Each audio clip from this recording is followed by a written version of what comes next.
Welcome, welcome, welcome to Keeping It Real on Purpose. I am your host, Edna White, and you are in the place where things happen for real, okay? We keep it real on purpose.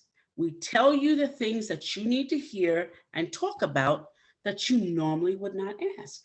And today we have a special guest by the name of, I love it, Heidy Del La Cruz. And I'm excited to hear what she has to say because she is a content writer. For us people who don't have the time and know we need to hire someone, she's the one. And she's also a podcaster, but she has a special niche, which I would love for her to share with us today. Welcome, Heidi, to Keeping It Real on Purpose. Thank you so much for having me today. Such an honor. So I want to know, how do you show up in the world? I know we had a conversation before the show, but I want you to share with my audience today how you show up in the world. How I show up in the world, I try to show up in the world, as my authentic self as much as I can. Sometimes you get shy and Yes. hide away, but just try to be myself as always. Um, Thinking back, I had a recent guest speaking opportunity a few Mhm. weeks ago. It was my first in-person one. Okay. And I was feeling nervous and everything, and I just remember my husband always tells me, just be yourself, Yeah. just be yourself. And that's exactly what I did, try to make people laugh by being myself, and it went well. So I show up, as being myself, my authentic self. I'm a very caring and compassionate person. So also try Mhm. to help people, so like how you mentioned, a content writer. So try to help and bring my gifts to help others in the world. Yeah. Good. Not only are you a content writer, but you're a special content writer. Tell us what content you provide, and is it part of immigration? Tell us about that. I love that part about what you do. Yes. So my podcast is called The American Dream in the Eyes of Immigrants, and it's a very special podcast and niche because I am a daughter of immigrants. My parents came from the Dominican Republic in the 1990s, and I realized, living it firsthand, just seeing the struggles that they went through trying to navigate this country, and even, my husband, he's also an immigrant from the Dominican Republic. So just seeing like him and his family as well struggle in the United States, I wanted to share those stories, bring those Right. stories to light. And so I sit down with immigrants. I ask them, their journey of coming to the United States, because a lot of things that you hear growing up is this expectation that people have the United States, that there's money flowing and Yeah. the road is golden and things like Oh that. But it's Lord. like, yeah, but then when they come, it's like you gotta work hard. Like, yes, this is the country of opportunities and things, but you gotta work hard to get to what you want. And so, a lot of them, they see their parents or them themselves have to work three jobs, to make ends meet and try to navigate this country and system without knowing the language, trying to Sure. keep their own culture, trying to keep their own customs and tradition. So I sit down and talk to them about that. I talk to them about adapting to a new country, what struggles and things they went through, and then also what culture shocks, they Yeah. experience. As it's different here, Oh, and the sure. great thing, yeah, the great thing about this country is just like the diversity, it's like Yeah. seeing different people from other countries and learning about them. So I ask them about their cultural shocks, and it's very funny, like the experience. But one of them, some of them are, sad. Like their first cultural shock is like, the whole language barrier and kind of like, Right. racist thing, like someone trying not to understand their English, Right. because of the accent. So, but yeah, so the reason why I started this podcast is, as a being a daughter of immigrants, it's a subject very, very close to home in my heart, but also because I want to try to change the narrative of immigration to Yeah. bring it more of a compassionate and empathetic way. And the best way to do that is by listening to these stories, listening to the struggles, listening to what they went through, and just try to empathize and have compassion with them. And the best way is just listening to them and understanding these are humans. They have Sure. emotions, they have feelings. They made the tough decision of leaving their home country to come to a new one to provide, try to get a better life for themselves. A lot of Right. times it's for their kids. Some of the guests came when they were kids, so like they didn't have a choice. It's like your Yeah. parents is like, okay, we're moving to a new country, and it's like you just have to deal with it. So yeah, so that is some of the content that I bring with the immigration, and then with the writing, I try to provide. I write poetry. I write spiritual encouragement, faith-based Hmm. encouraging posts, Hmm. to just bring hope and things like that. So, like write about grief, I write about just like I like to share life lessons too that like God has brought me through and things like that, and try to share what I learned just to try to, provide encouragement to others. So yeah. So I imagine that experiencing grief in another country, losing someone, is a big undertaking. Can you share like one of your clients who have experienced grief and they're in a new country and say close family member has passed away? How does that process and how does that look for us as Americans to understand? So actually, I can share my own personal story when my grandfather passed in 2020, and it was not COVID related. It was just, Jesus called him home. And it was such a process because he had everything set up in the Dominican Republic, like, his Right. where he wanted to be buried, everything, the Mm. service, everything. So it was just such a long process to get the paperwork together, get his passport, the plane ticket, finding a funeral home that will, transport him and everything. So we ended up having to have two services. We had to have a service here in the United States and then take, the body to the Dominican Republic and then have another service out there. So it's Mhm. like it's very different for us because here someone passed away here and it's just like okay we do the arrangements here, we have the service, the and everything, and then you're done.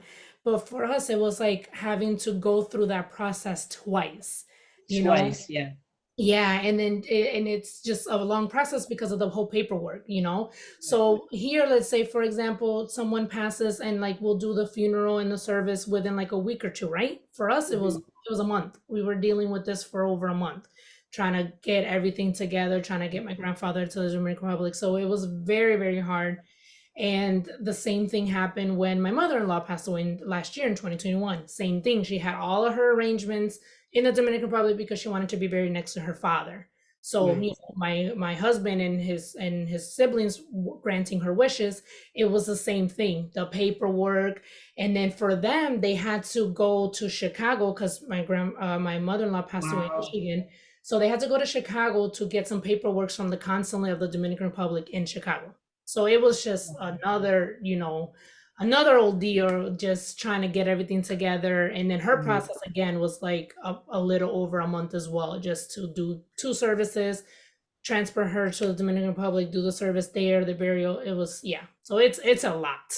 Yeah, it sounds like a dual grief process. So Oh, yes. the first service is you're grieving, you're grieving, you're grieving, and you're processing it. And then you get to a state of, okay, I'm processing it. I miss her or miss him. And then all of a sudden, now paperwork comes, it starts again.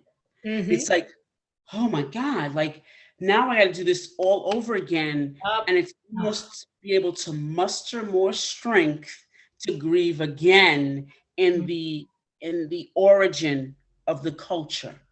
Yep. So now you have like all of this feeling that's going on, and it's a little bit more richer when you go to the where you're from, Dominican Republic. It's more richer and it's more heartfelt. It's just dual. It's like it's a dual Mhm. process. It almost seems like, I'm hearing what you're saying because I never had to go through that, thankfully. But I know that it's more it's strenuous. Yeah. It's a process. It's a harder process. Yeah, yeah. And with my grandfather, the funeral home service here was just all of the family, right? Because all of his Right. friends and Right. everything was Dominican Republic.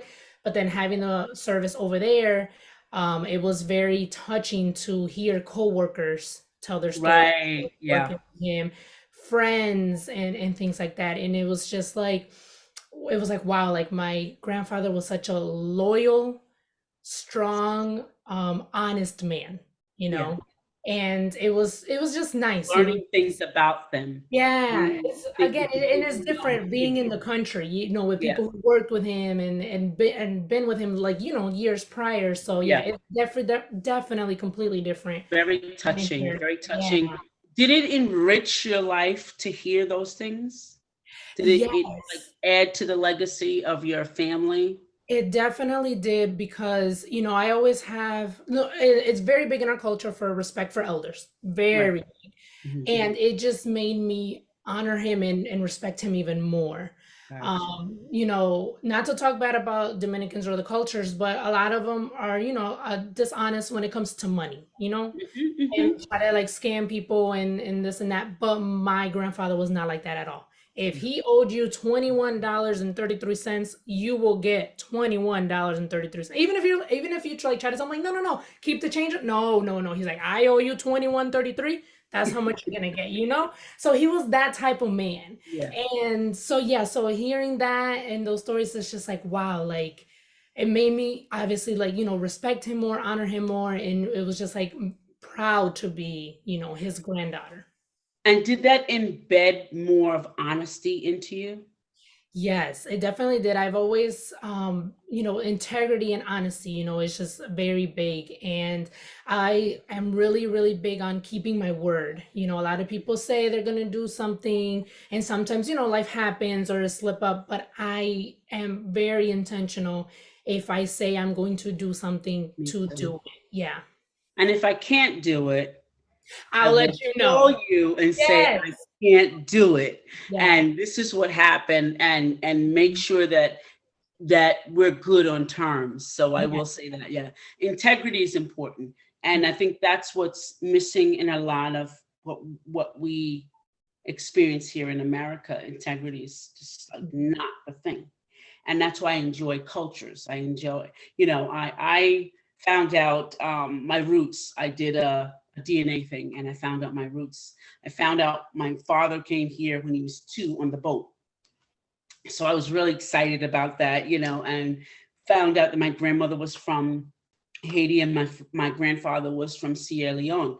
And I was like, oh my gosh, like this is like it gives you more of a grounding, like Yeah. a more of a grounding where you are in life, because you gotta know where you're from in order where you know where you're going. Amen. And Yep. it gives you a little bit more confidence.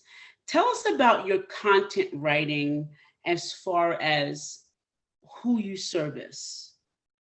I service small business owners.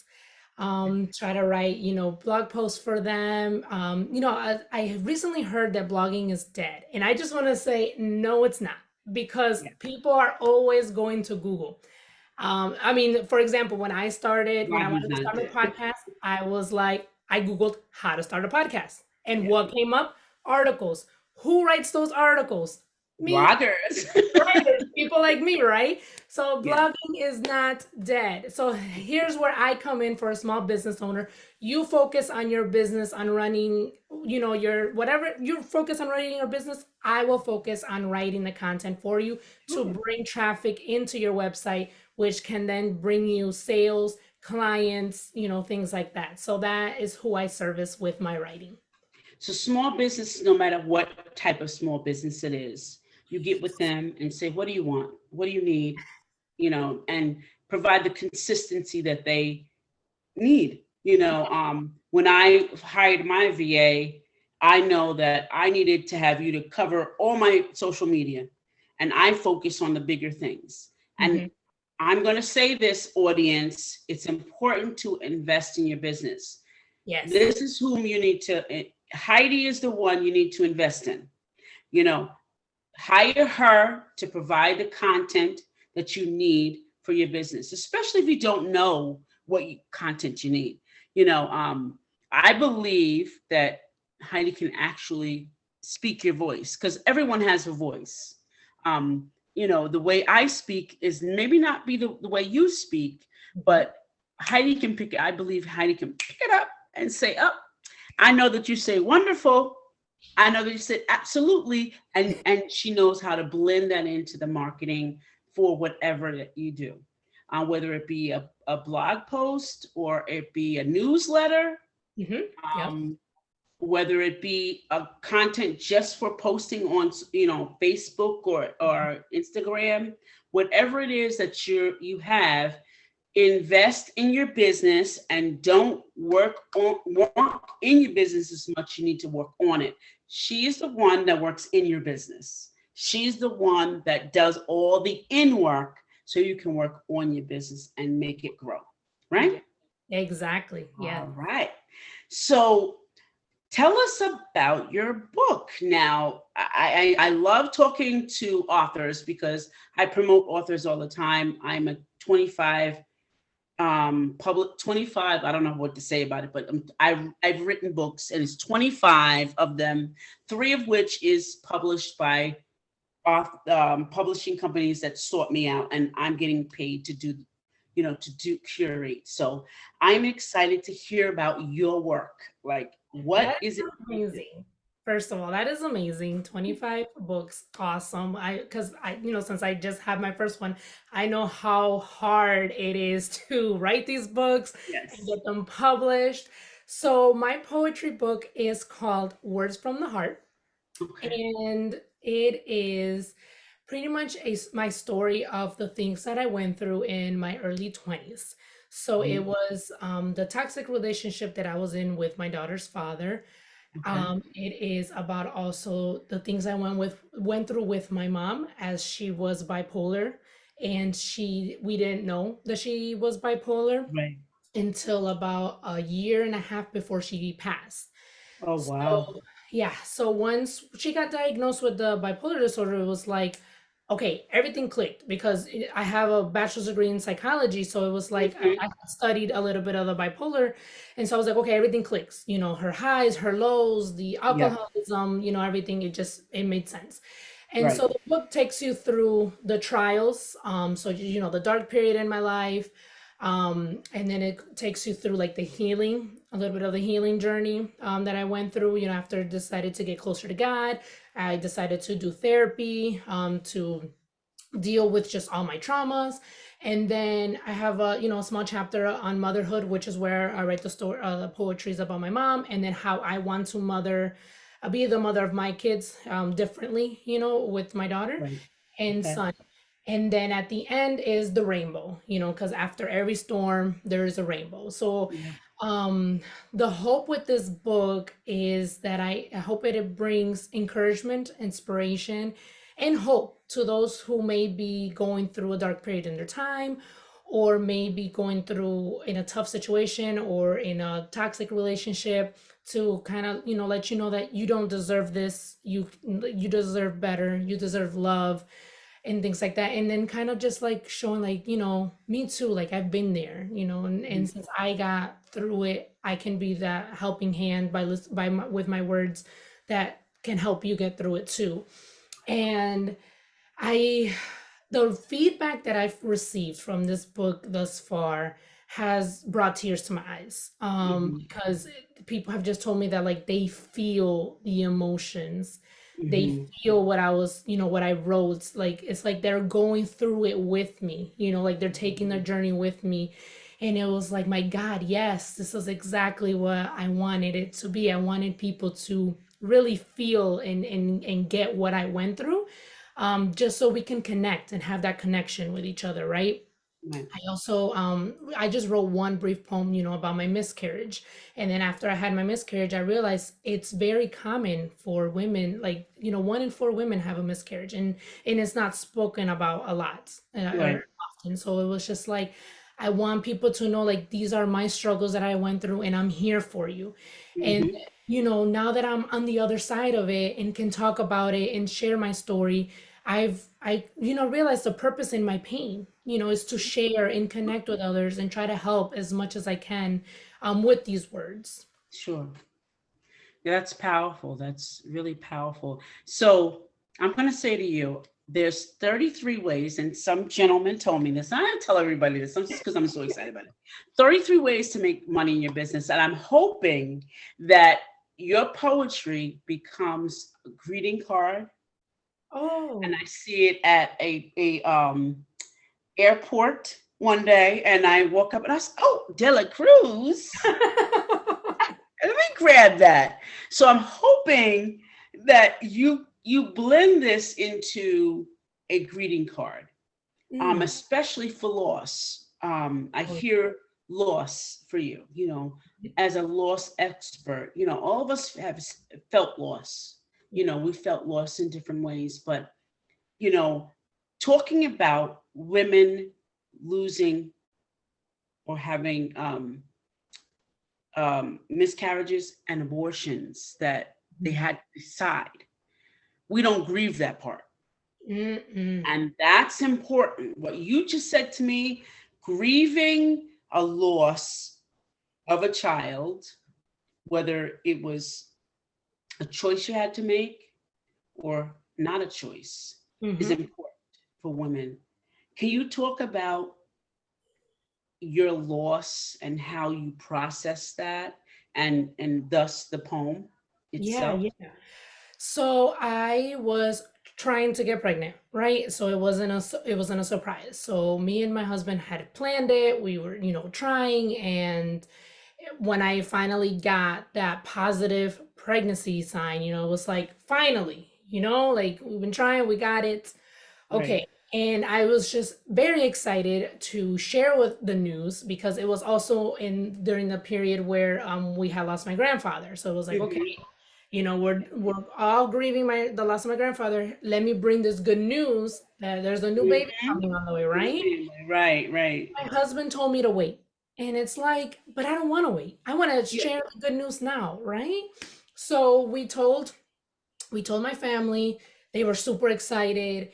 And then the next day we told his family, super excited, and especially because I had always mentioned that I was one and done. Like I was not gonna have any more kids. So it was a surprise that we're Yeah. having another one, right? And not even two or 3 days later, I start cramping and bleeding a lot. And Mhm. I start freaking out. So I text my stepmom and she's like, "No, don't worry. This happens, it's okay." And I had my appointment scheduled. I remember my first appointment scheduled on that Thursday and I started bleeding on the Tuesday. And so I was like, and then it just started to get more heavy and heavier. And I was like, no, I gotta go to Mhm. the hospital to see what's going on. So I went to the hospital. They did an ultrasound. They did blood work on me, and the doctor comes in and tells me I'm not pregnant. Okay. He tells me my blood work came back that I don't have the hormones that they look for, that I Right. don't have it, and there was nothing showing on my ultrasound. Oh, And so he was very like not empathetic at all. Like yeah. he kind of like When chuckled you too. said he, that was over for me. Yeah. Oh, When so you I'm said just he, it was like over. Yeah. frozen. Like how are you telling me that I'm not pregnant? And so I just immediately start crying and everything. So I was like, "Oh my goodness." Like and I suddenly just felt stupid. Felt stupid for sharing my pregnancy with my parents. Yeah. Felt stupid for sharing it with my husband's parents. Yeah. Felt stupid for, making all these plans and everything. So, my husband's telling me you don't need a doctor's confirmation to know what's going on in your body. Your He's husband like, sounds wise. yes. And it was like, you know what? That is true. I know my body. I know what is going on. Hmm. I don't need anyone else to tell me. That's So right. come to find out, what I experience is called a chemical pregnancy. So it Okay. happens very, very early. So it's like it didn't get attached to my uterus, and then my Yeah. uterus like Flushed it rejected out. it and pushed it out right away. So sometimes this happens when women don't even know that they're Right. experiencing a miscarriage because they think Hmm. it's just a heavy period, right? Right. It's like Exactly. right before it happens, like right before you even missed your first period. But since we were Hmm. trying, I took the test Right. before You I aware. missed Right. period, right? Yeah. So I Hmm. knew right away. So I experienced that, the chemical pregnancy, but regardless, it's a loss, and Absolutely. I wrote a poem about that too. It's like when I shared my story, that's how I started to share. It's like a loss is a loss no matter what. Like don't compare No. your losses, whether Nope. it happened at 13 weeks or happened at 6 weeks, it doesn't matter. A loss is still a loss. And when you are trying to get pregnant, you're making plans for this baby before it even comes. Yeah. You're thinking of announcements, you're thinking of the baby shower, you're thinking of the nursery, you're thinking of all these things. And it's like once you experience this loss, Yeah. it's like all those dreams are just completely shattered. And that's exactly how I felt. It's like I had all these ideas and things that I wanted for this baby, and it didn't happen. You felt like a liar. You almost felt like a Yes. liar. Yes, and I had such Uh-huh. shame too, like, Yeah. and Hmm. I remember going back to work, and it was virtually, but still like working. And when I told my team lead at the time what was going on, she was like, Heidi, you need to take time off. Yeah. It was like, I know the pain you are in. You need to take time off. And I was like, just her saying that, I was like, okay, so she's experienced it too, obviously. And then Hmm. to find out, my supervisor said the same thing. She was like, Heidi, I know this pain. You need to take time off. Like they both told me, like, take time off, take as much time Right. as you need. Like, like this is great. You need to grieve. And Yeah. that's something that people don't talk about. Is like when you are going through Exactly. this miscarriage, is like you need to grieve that loss. And it's very emotional, it's very heartbreaking. I was up and down. It was just, yeah, it was a lot. So they both told me, take time off. And then I was like, wow, like they both have been through this. And then as I started speaking about it, there was a lot of women who told me too, I experienced this Hmm. too. Or thank you for your bravery and sharing your story. I haven't been able to share my story, but reading yours and listening to yours has helped me with with my loss. So Right. I knew I wanted to share, but I was praying and just waiting for God to tell me like when the right time was. So it took me a few months to share. And Hmm. then after I shared my loss, I was able to then announce my rainbow baby, which was my son, that I was pregnant with my son. So I mean, there's always a rainbow at the end of each storm. Oh I'm yeah. very Absolutely. blessed to be able to have my son now. And it did take us quite a few months after the loss and everything.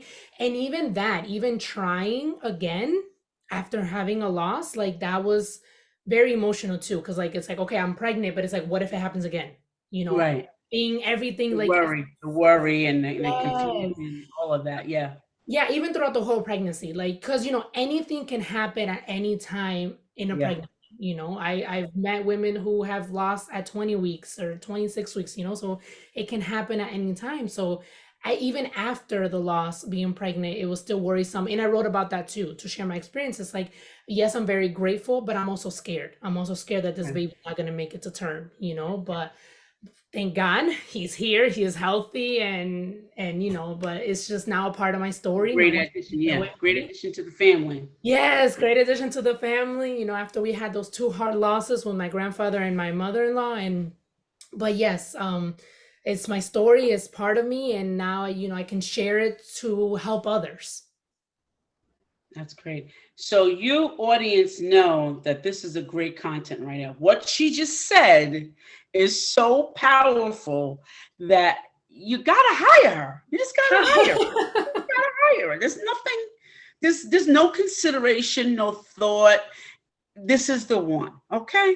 So if you need content, you know that she's gonna put her heart into it because, well, I will say that part of her title is heart. You're putting it into it. So everything that she's doing and saying right now is so important.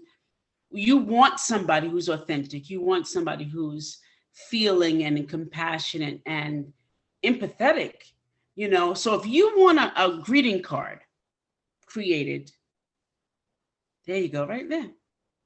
Someone special, There you go, right there. Heidy De La Cruz. Okay.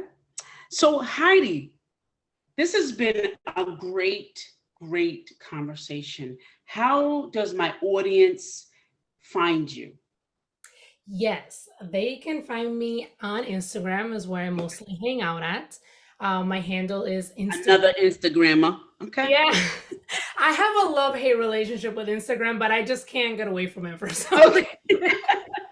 Like they have me hooked. So I'm at Instagram with my name, Heidi, Heidy, Yes. period, DELACRUZ 13. Yes. So Heidi dot De La Cruz 13. Okay. And do you have a website that we can kind of find your book, your poetry book? Well, I have it linked on my Instagram, but my book Perfect. has been picked up by Barnes and Noble online. All And right. yeah, You it hear has that been, now? Barnes and Noble, go there, pick yes. it up. Okay. Yep. And then also Target online has it. Oh, nice. Wonderful. So we know that we can get this book in two places, maybe more places. All you have to do is go ask. If you don't want to pay for it, go to the library, look her up, and say, I want this book, and they'll buy it for you. Okay? And it'll be available in the libraries just for you. So read it, review her, move her book up the ladder of poetry, because that's what we want. We want that to happen for each other. So I want to ask you one final question before we leave here. Being from the Dominican Republic and being a woman, we know that we experience a lot of microaggressions, racism. How has it been for you as and you're 9 to 5er, Mhm. and also as a content writer and a podcaster? How have you been able to move through those changes and kind of create a gateway for those challenges not to affect you? Yeah, so it's been, being a woman itself, knowing that you do the same job as someone else, like, as a male. As a male, yeah. Yeah. And just knowing that the pay is not the same, it was Mhm. kind of like, but you know, you try to pick and choose your battles, right? Right. And so yeah, so just being a woman in the workplace and being from the Dominican Republic, so I do have an accent, and there's certain words that I pronounce differently or that I don't even understand. Sometimes it's like, okay, can you explain this for me? Sometimes it's like you just stay quiet because you don't want people to see you dumb. I'll say it honestly, like you Right. don't want to see people as you as like dumb or ignorant or anything. But I want to say, if you don't understand something, just speak up because that's how you learn, right? Right. And I know it can be very intimidating being in those rooms and not understanding what's going on, but then you're not gonna learn. Then you're No. gonna stay ignorant. You're gonna stay not knowing.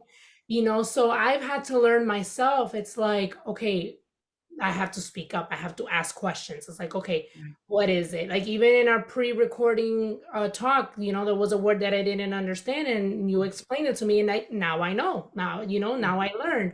So yeah, so just navigating in that corporate world, in that 9 to 5, we got to pick and choose our battles, but you also have to advocate for yourself, right? Yeah. Have to Yeah. be your own advocate because no one's Mm. going to do it for you. No one's No. going to hold your hands and walk you through those doors. No, you got to do it for yourself. And I like what you said.